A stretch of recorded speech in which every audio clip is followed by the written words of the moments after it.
트로이 전쟁, 지난 말씀드렸죠.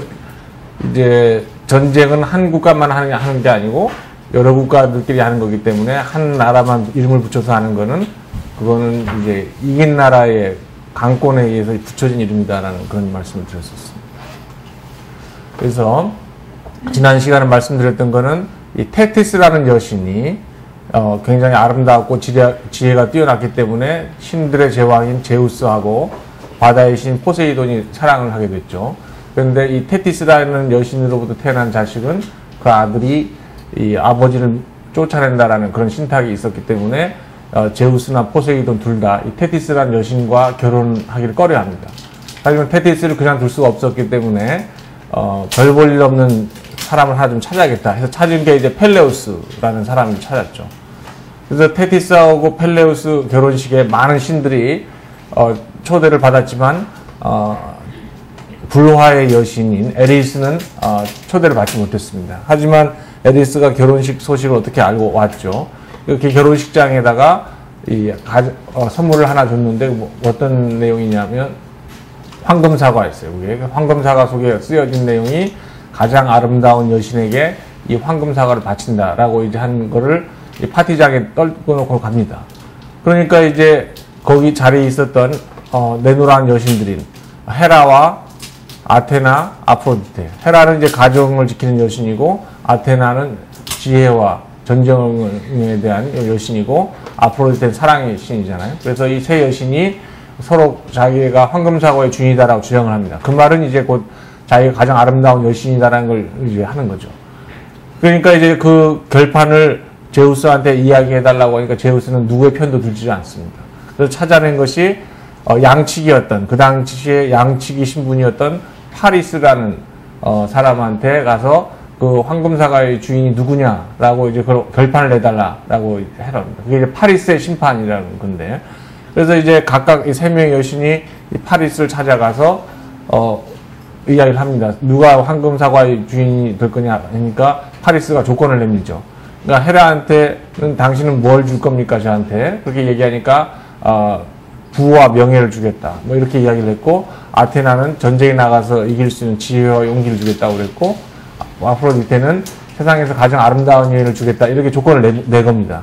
그러니까 파리스는 이 세 사람 중에, 세 여신 중에 이 아프로디테의 조건을 받아들여요. 가장 아름다운 여인과 이제 살게끔 하는 그런 조건을 받아들여서 이 황금사과를 아프로디테에게 줍니다. 결국 이제 아프로디테가 가장 아름다운 여신으로 이제 결정이 된 거죠. 그러면 이제 아프로디테는 이 파리스에게 약속을 한 대로 가장 아름다운 여인을 이 파리스와 결혼을 시켜야 돼요. 근데 양치기 신분으로는 이 가장 아름다운 여인을 어떻게 할 수가 없었기 때문에 원래 이 파리스는 트로이의 왕자였거든요. 그래서 여러 가지 계략을 꾸며서 트로이 왕자로 복귀를 시킵니다. 그래서 아프로디테가 첫 번째 단계로서 파리스를 왕자로서의 복귀를 시켰는데, 그럼 가장 아름다운 여인이 누구냐 하면 바로 스파르타의 왕비인 헬레네입니다. 헬레네라는 여인에 대해서는 여러 번 나왔었죠. 무슨 헬렌 켈러 뭐 이런 이야기, 이런 사람들 있잖아요. 그래서 헬렌, 엘레나 이런 말들이 다 헬렌이라는 말을 같은 말입니다. 그리스인의 여성형 이런 뜻입니다. 우리나라 치자면 뭐 국자 정도는 이런. 그래서 헬레네가 이제 가장 아름다운 여인이었고, 이미 메넬라우스라는 사람과 이제 왕과 이제 결혼을 해 있는 상태였습니다. 근데 이제 남이 유부녀였지만 맺어주기로 해야 했어요. 그래서 어떻게 해서 맺어주기로 하냐면 이 트로이하고 스파르타하고 이제 무슨 조약을 맺게 되는데, 그 조약을 맺는 자리에 이 파리스가 참석을 했고, 참석을 하니까 이제 피로연에 있었는데 거기에 그 파티 자리에서 헬레나와 파리스에게 사랑의 화살을 쏘아버립니다. 누가 그러냐면 아프로디테의 아들인 에로스, 즉 큐피드가 사랑의 화살을 이 두 사람한테 쏘아버리죠. 그러니까 이 두 사람은 처음 보는 얼굴이었지만 서로 사랑에 빠졌고, 이 협상이 끝나고 나서 이제 트로이 왕자 파리스는 이 헬렌을 데리고 트로이로 데려가 버립니다. 그게 지난주에 말씀드렸던 이야기고요. 그래서 이제 그러니까 이제 메넬라우스는 자기 부인을 뺏긴 거 아니겠어요? 그러니까 형인 미케네의 왕인 아가멤논을 찾아가죠. 내 부인을 좀 찾아달라라고 이제 이야기를 합니다. 그러니까 아가멤논은 한 여인 때문에 전쟁을 일으킬 수는 없다는 명인데 명목은 그렇게 해놓고 이 아가멤논에는 야심이 있었죠. 트로이까지 정복을 해서 자기 휘하에 이제 두겠다는 그런 정치적인 야심이 있었기 때문에 동생인 메넬라오스의 청을 들어줍니다. 그래서 그리스 각지의 도시에서 군대를 모아서 트로이로 이제 가기로 이제 하게 되죠. 그런데 이제 전쟁을 하려면 그 당시 가장 뛰어난 명장인 아킬레우스가 있어요.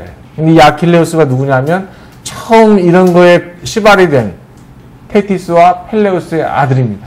그래서 아킬레우스가 전쟁에 참석해야 이 그리스 쪽에 이길 텐데 이 아킬레우스를 데리고 가는 게 관건입니다. 그래서 아킬레우스에서 조금 더 말씀을 드리면 테티스가 여신이고 이제 펠레우스입니다. 그래서 테티스가 자꾸 도망가는데 펠레우스가 이제 꽉 붙잡아서 결혼에 성사했다는 거죠. 그래서 필요 현장에 이제 많은 신들을 초대를 했지만 이제 불화의 여신 에리스는 초청을 하지 않았어요. 그래서 거기서 황금사르가를 보입니까 이거? 여기 글자도 보이시죠? 가장 아름다운 여신에게. 이겼어요. 그래서 이제 태어나니까 이제 아이가 태어났어요. 하지만 여신은 죽지 않거든요. 근데 사람은 죽어. 사람하고 결혼했으니까 이제 그 자식은 태어난다 이런 거죠. 그래서 어머니 입장에서는 이제 자기 자식이 언젠간 죽을 거라는 그런 걸 알기 때문에 이걸 조금이라도 더 오래 살게 해보려고 어머니 마음에서 이 스틱스 강이라는 죽음의 강입니다. 사람이 죽으면 이 스틱스 강을 건너야죠. 스틱스 강은 또 어떤 데 나오냐면 이 세멜레의 요청, 즉 이제 디오니소스의 어머니 세멜레 요청을 들어줄 때 제우스가 이제 스틱스 강에 맹세를 하잖아요. 스틱스 강 맹세를 하면 그 맹세를 번복할 수가 없습니다. 그 죽음의 강인데 그 죽음의 강에 이 아킬레우스가 갓난아기일 때 어머니인 테티스가 담급니다. 그러면 이제 온몸이 당기겠죠. 담궈지는데 우리가 뒤에 있는 아킬레스건 고기를 붙잡고 넣었기 때문에 고기에는 이 스틱스 강물이 닿지가 않았어요. 그러니까 고기가 가장 취약한 부분입니다. 그래서 아킬레스건이라고 이야기한 거는 그 사람이 가장 취약한 부분을 아킬레스건이라고 이야기하죠.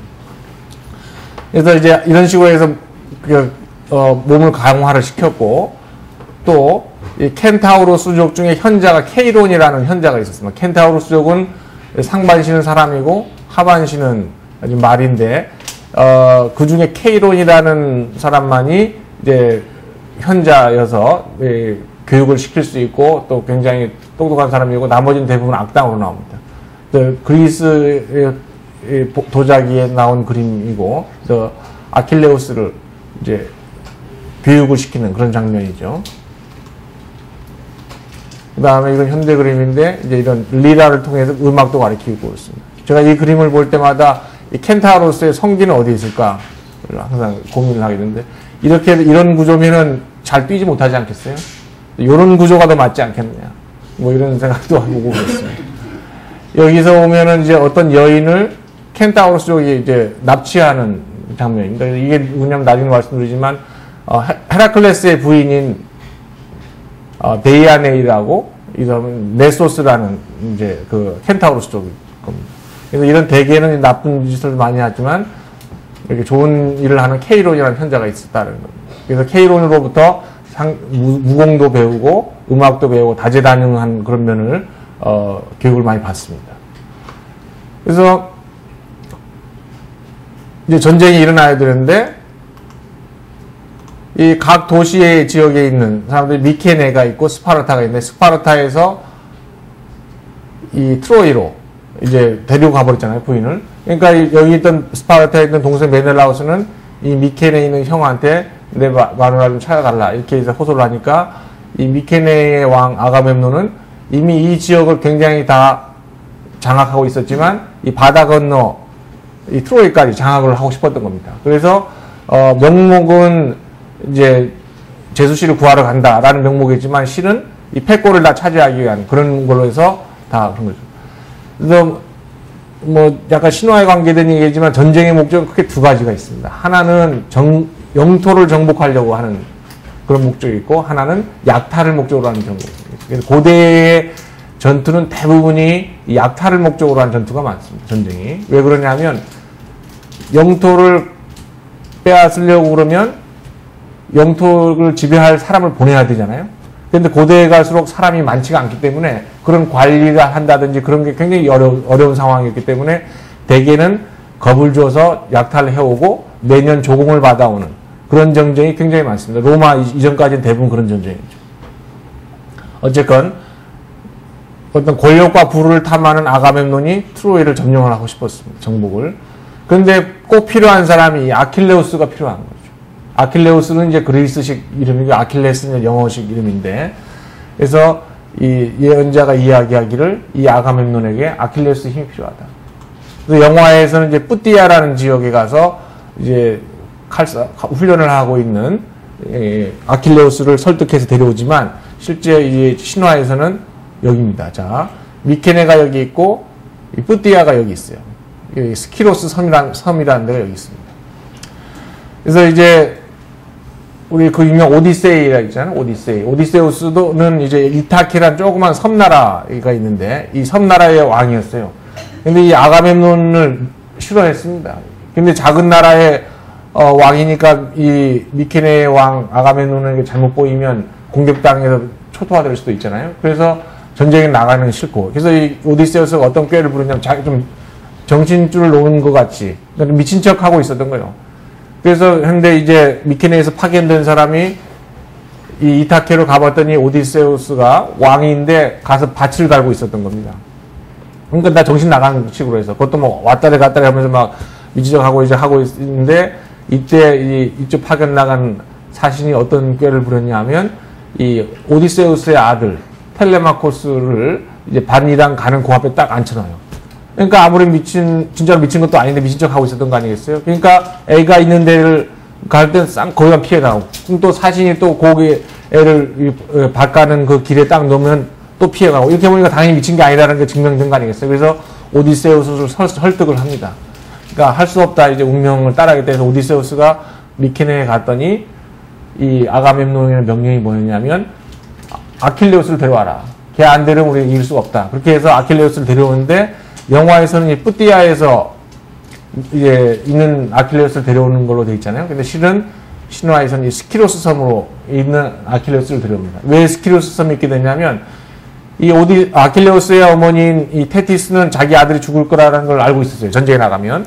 그렇기 때문에 이 스키로스 섬으로 피신을 시켰습니다. 아들을. 만나지 못하게. 근데 이 스키로스 섬에는 50명의 공주를 낳은 왕이 있었습니다. 많이도 낳았죠.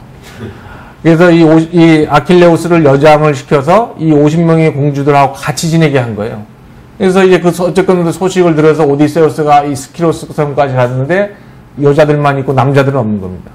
그래서 오디세우스가 어떤 꾀를 냈냐면 이 박물장수 혹시 선화 씨 혹시 알아요? 옛날로 치자면 이제 여자 보따리에다가 여성분들 하는 금은 화장품이니 빗이니 거울이니 손거울이니 이런 걸 이제 파는 동네 시골에 파는 사람들 박물장수라고 그랬잖아요. 그래서 그 박물장수로 이제 변화합니다. 저기 분장을 하는 거죠. 그래서 공주들 앞에 그 자기가 하고 온 걸 싹 풀어요. 그러니까 이제 공주들은 보면 귀걸이 하는 거, 목걸이에 손을 관심 갖고 등등 여성 물품에 관심을 갖는데 이 공주는 뭐에 관심을 가졌습니까? 칼이죠.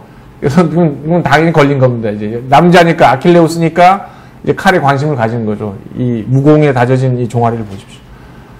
하여튼 그러니까 이제 오디세우스한테 걸린 겁니다. 아킬레우스가. 그러니까 이제 아킬레우스가 설득을 했고 할 수 없이 그럼 나는 전쟁에 나가겠다. 운명을 받아들이겠다 해서 아킬레우스가 전투에 나가는 걸로 합니다. 그래서 영화에서는 이 뿌띠아에서 하는 걸로 돼 있었지만 실은 스키로스 섬이다 이런 거. 그래서 영화의 한 장면인데 어머니인 테티스에게 이제 전쟁에 나간다고 이제 하죠. 하지만 만류하지만 아킬레우스는 짧고 긴 인생을 살겠다라고 이제 이야기를 합니다. 하지만 내 이름은 영원히 남을 것이다라고 얘기를 하죠.